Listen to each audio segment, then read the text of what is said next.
and healthy communication processes are used. Where conflicts are opportunities for creative growth, transformation, even catalysts for change. Where I am you and you are me, and we are all together with the interconnected web of existence.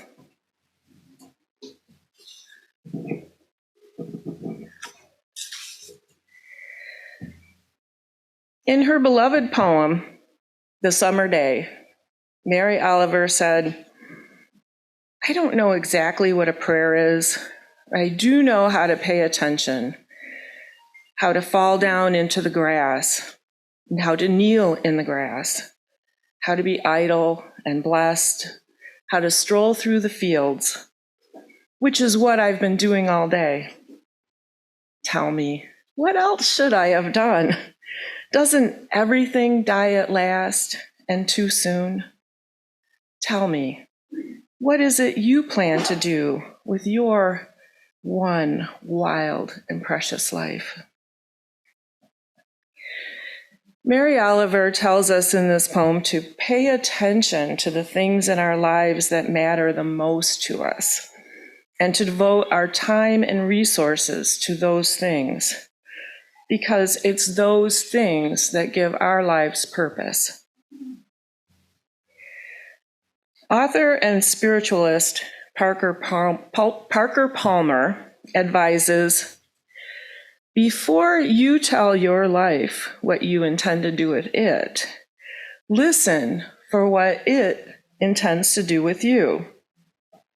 Before you tell your life what truths and values you have decided to live up to, let your life tell you what truths you embody and what values you represent."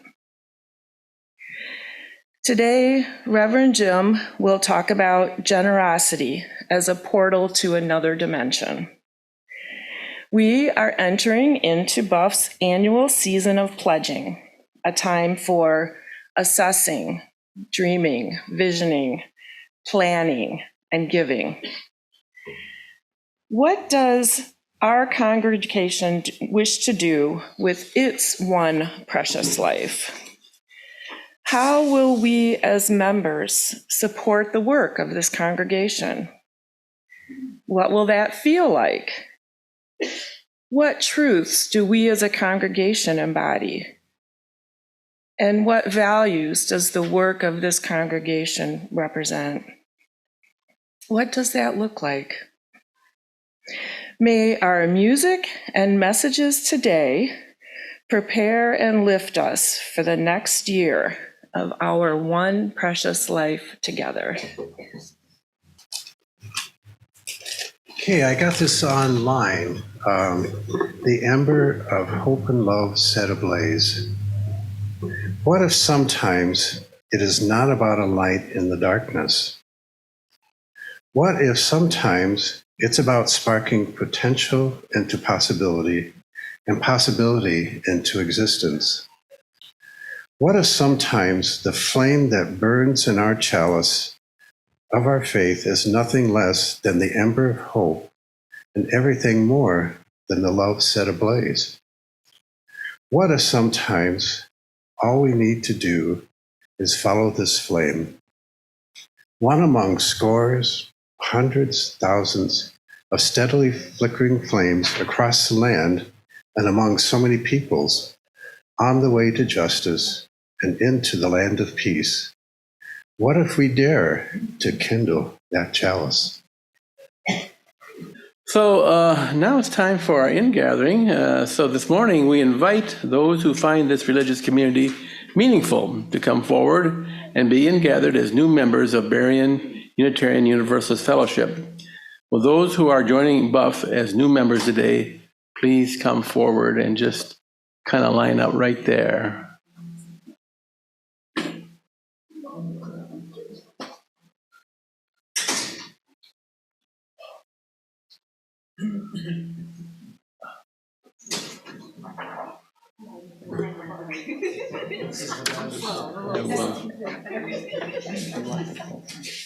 So sorry, the membership book for those at home. Hi.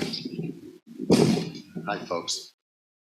So we're going to have these folks, just come one after another and sign up. The last one to sign was Jim Gehring. Hi, Jim, if you're still with us, back in October. And now we proceed to the next page. So Lori, why don't you come on up? So as you see here, we're just putting name in whatever fashion you want and a date.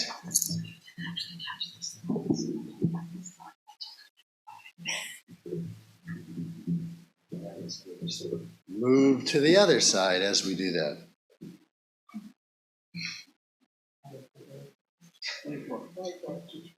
It's unanimous. 24. It's that simple.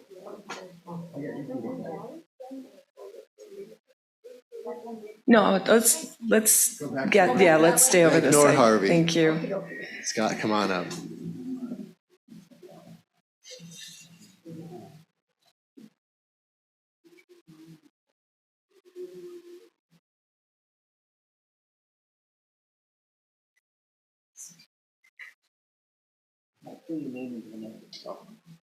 Scott Frankel. Previously, Lori Myers.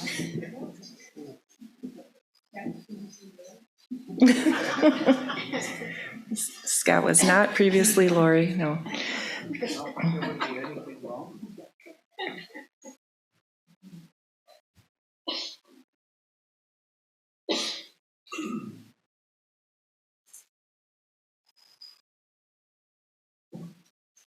Holly Garces.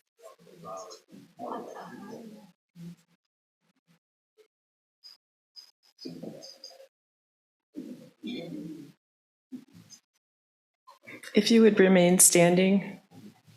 Oh, I see, you're going, all right, I get it now, thank you. I'm just starting, first coming out. Yeah.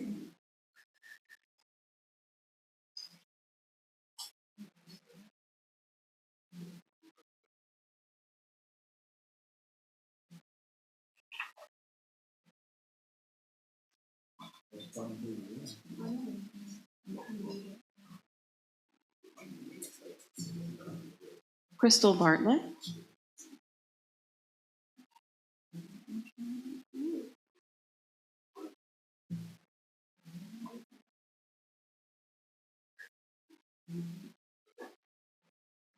Christopher Bartlett, and I apologize to whoever is signing after me, as I may or may not have deviated from the line. That's great. Welcome, Christopher.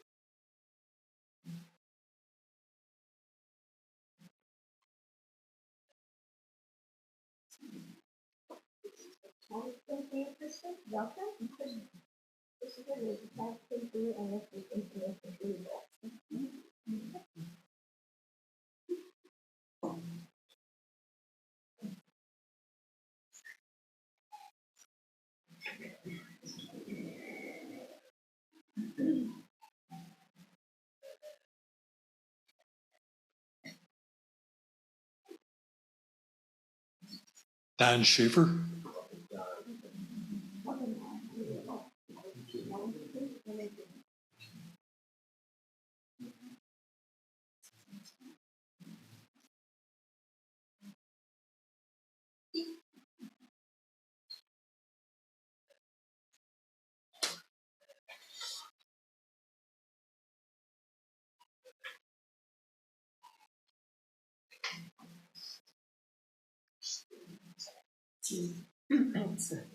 Celia Barnes.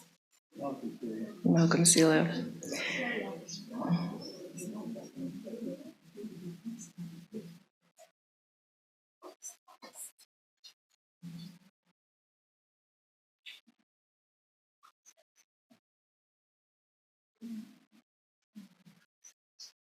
Peter Tortorello.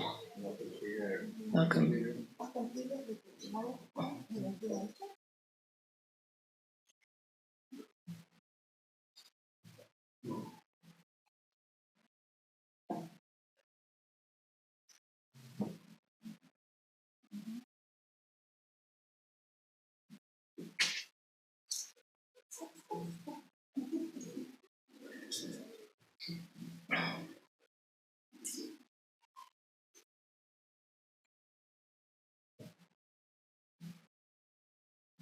Betsy Bradley.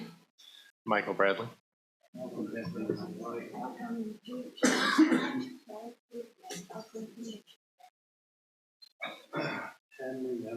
Mhm. What a joy.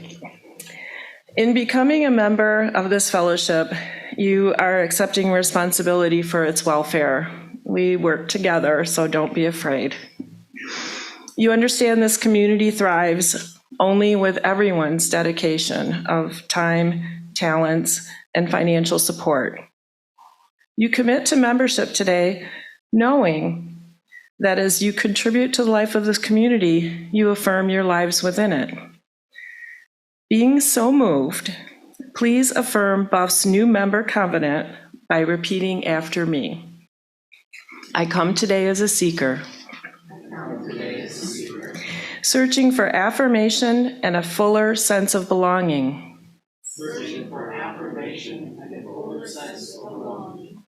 I covenant to remain true to the spirit of love in this congregation.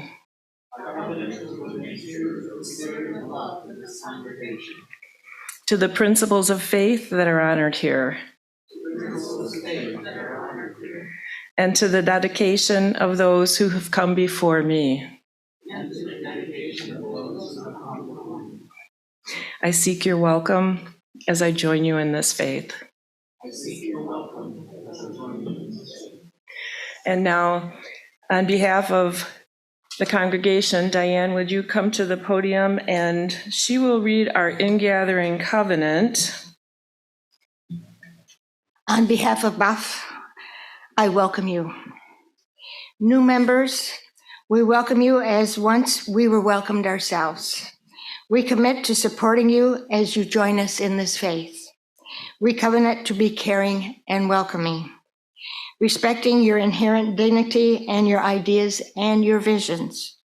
In return, we ask you to recognize our humanity. We will not always live up to our ideals. When we fall short, we invite you to stay in relationship with us and help us bring more fully alive the spirit of the love that flows throughout this congregation.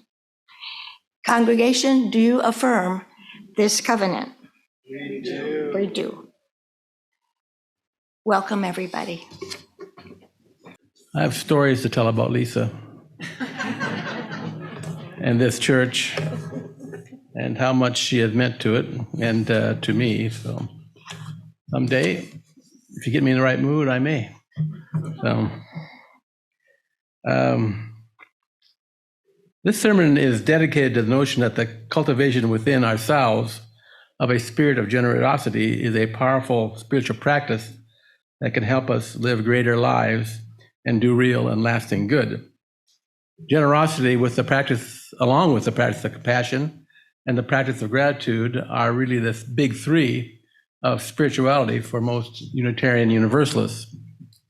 A supporting pillar of our liberal religious faith is that in authentic being we find transcendence.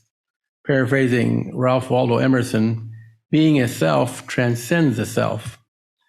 When we live authentically, we become more than just the sum total of the component movements of our psyches, but in a more poetic sense, we each become a light unto the world. I personally like the image of that light, like to imagine that light as divine light, but it is the work of every UU to imagine it in a way that makes sense to themselves. A couple of weeks ago, young Coraline, when asked during the Story for All Ages what the word transformation meant, came up with the genius reply that it was like a portal to another dimension. I love that answer. Generosity, compassion, and gratitude, as I mentioned earlier, the big three in spiritual transformation, they all rest on the ground of authenticity. It really is like a portal into another dimension. When you actualize that light that is uniquely you by being the person you are meant to be, it is a new dimension of freedom to act and be in the world without being pulled down and having your energy siphoned off by the many layers of defenses that we build up in the process of being acculturated into our particular families and societies. By the time we are young adults, we are so psychologically fortified that there is very little of us getting out and very little of the magnitude of life getting in. But before we take a look at generosity as a spiritual practice, let's look at what it is not. Several years ago, a friend of mine, a carpenter, experienced a dishwasher failure. No problem, he thought. I will just go buy a new one and install it myself. When he went to make the purchase, he discovered that his wife of 30 years had spent their checking account down and all of their savings. When he asked where the money had gone, his wife informed him that she had been for several years sending money to a TV minister. The minister had promised that if one was generous with the Lord would be generous with her and her family, that they would always have plenty of money, that their marriage would be happy, and their grown kids would all be successful in their lives as well. Over 40 years ago, I was wrestling with my oldest son, Mike, who is now 45, but was at the time 2 years old. I closed my eyes to relax for a bit, which was just enough for Mike to climb up on the couch and jump on my stomach. Needless to say, he won that round. My wife drove me to the emergency room. As I lay on the gurney waiting for medical attention, I could not help but hear what was happening in the curtained-off area next to mine. An older woman had fallen and broken her hip. As she lay there alone on her gurney, it was like she was pleading to the heavens, crying out, "Why did this happen to me? I go to church every Sunday. I tithe. I teach Sunday school. This should not be." So the practice of generous spirit is not a transaction you make with the gods or with life, a kind of giving in expectation of something in return.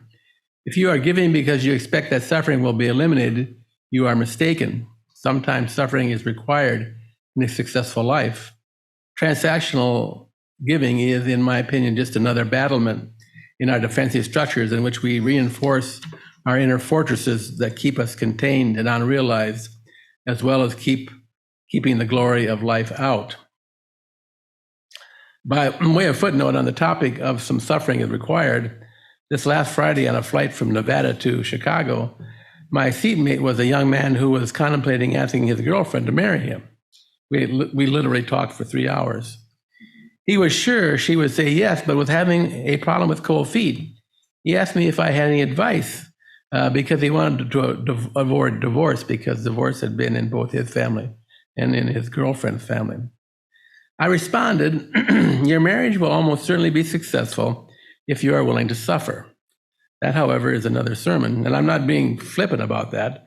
I mean, it does take some suffering of letting go of the internal fortresses inside that you have built up because you built them there to defend against anxiety.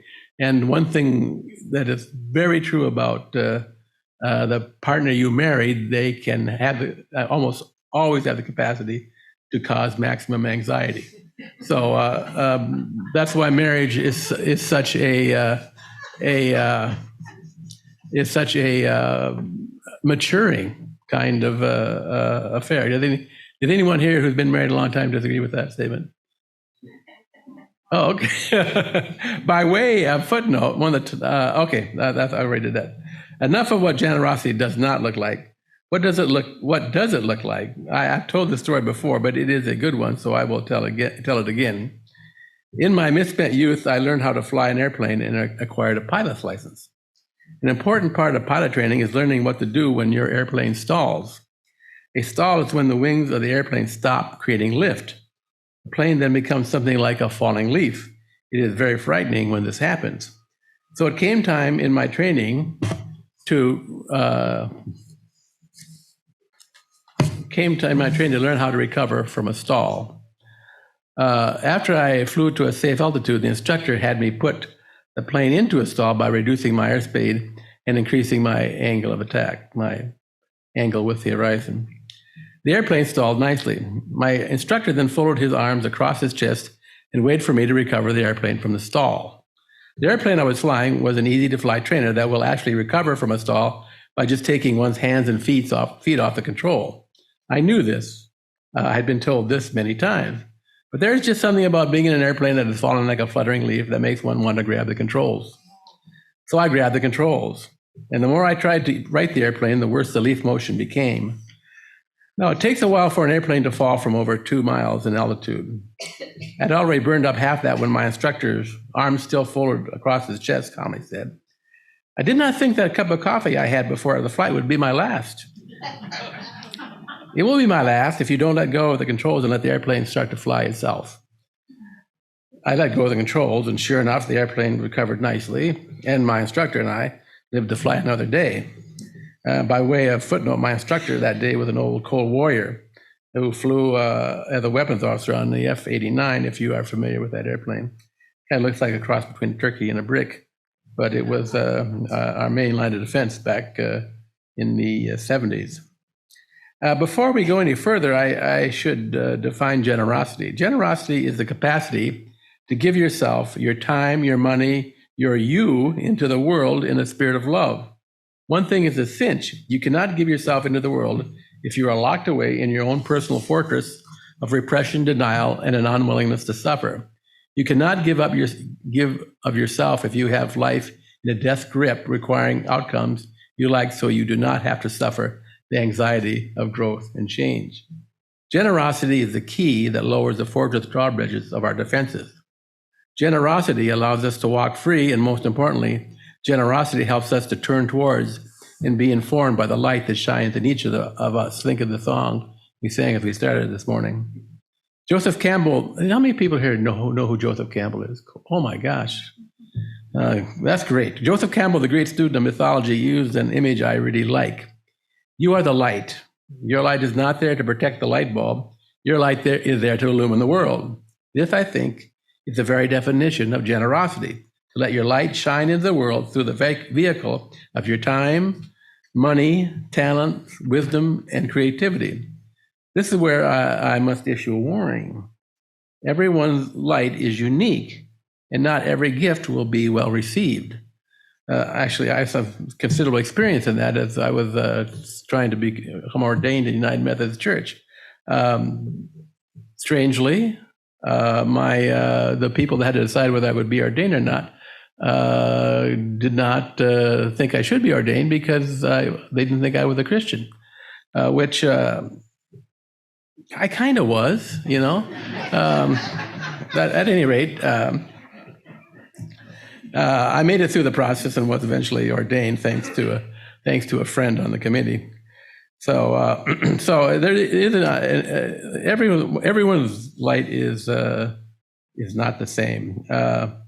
If you look over on the left wall there, you see the very first banner commemorates the life of Michael Servetus. They were all made by Gloria Weberg. All the banners along the wall were made by Gloria. Gloria, you here? Yes, there you are. Yes. Gloria, quite a talented sewer, among other things. Very talented living life, too, I think.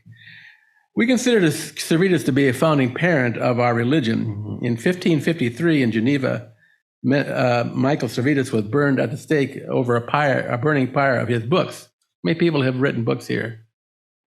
Yeah, if you think of what that would be like. He had books he had written, in which he suggested that there was only one God and that Catholics, Protestants, and even Muslims should be able to not only get along, but cooperate with one another. Pretty radical stuff in 1533. I should also mention that Michael, a medical doctor, was also the first person to discover and describe pulmonary circulation, a gift the world had less trouble accepting. Several years ago, when visiting Beijing, I had the privilege of standing in Tiananmen Square on what I reckoned was the spot where a 19-year-old college student stood in front of a column of tanks. That young man really let his light shine in an act of profound generosity.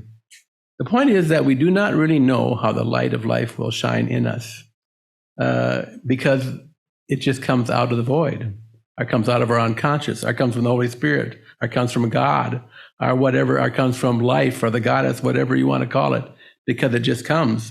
For most of us, generosity, the giving ourselves into the world, will not be as dangerous as it was for Servetus, our brave Chinese student. I conclude with a bit of a recap. Cultivating a generosity in oneself, to oneself and others is a powerful spiritual tool that helps penetrate our psychological defenses, which frees us to live our light, to let our light shine into the world so that our whole being is a gift to the world. And P.S., This congregation is all about walking with each other as we learn to bring our gifts and ourselves into the world. Jesus said, I am the light of the world. And I would add to that, and so are you, and you, and you, and you. We are all that light. Although there is some disagreement about whether we each have individual lights or we're all just share one light. So, but that's a big theological debate that no one's interested in but me. So at any rate, with that, I conclude my sermon. As we extinguish the chalice, some of us may now have gained an ember of hope, and others may have their love set ablaze. Within your hearts, may you leave this in the world behind. Go forth.